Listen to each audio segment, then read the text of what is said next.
هشام جمال طلع في لقاء قديم كده مع إسعاد يونس، فكانت بتسأله بتقول له ازاي طلبت ايد ليلى. احكي لنا كده التفاصيل بالظبط، وكمان خصوصا يعني ان احمد زاهر معروف ان هو مرتبط جدا ببناته ارتباط كبير لدرجة ان هو مش عايز يجوزهم، يعني من كتر حبه الشديد ليهم وخوفه عليهم.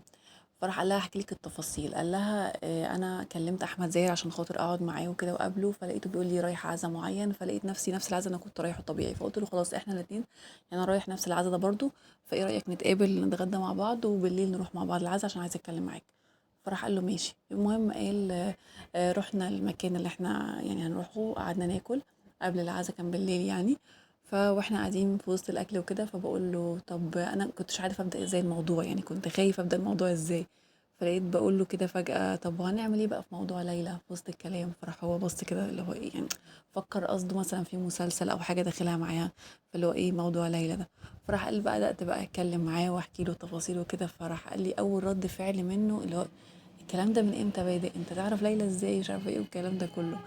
بس بعد كده بقى بدأ يتكلم معايا اكتر في التفاصيل، فبيقول اني لقيت ان احمد زاهر ما اتكلمش معايا في اي تفاصيل ماديه او حاجه، هو كل اللي كان فارق معاه حاجه واحده بس، ان انا اكون يعني احافظ على بنته وابقى كويس معاها واعملها معامله كويسه. فقال هنا انا عرفت يعني ايه السبب اللي مخليه يعني خايف ان هو يجوز بناته، لان هو خايف ان حد يعني يعملهم معامله وحشه او يضايقهم او كده، ده اللي كان رعبه جدا من فكره ان هو يتجوز بناته. فلما طمنته من الحته دي قلت له بالعكس انا عاملها كويس قوي واحطها في عينيا ويوافق على الجوازة. فبيقول هشام أنا فاكر اليوم ده ساعتها قعدنا لغاية بالليل، يعني رحنا الصبح قعدنا نتكلم لغاية بالليل واحنا بنتكلم في الموضوع دوت، وبعد كده رحنا بقى بالليل العزا مع بعض.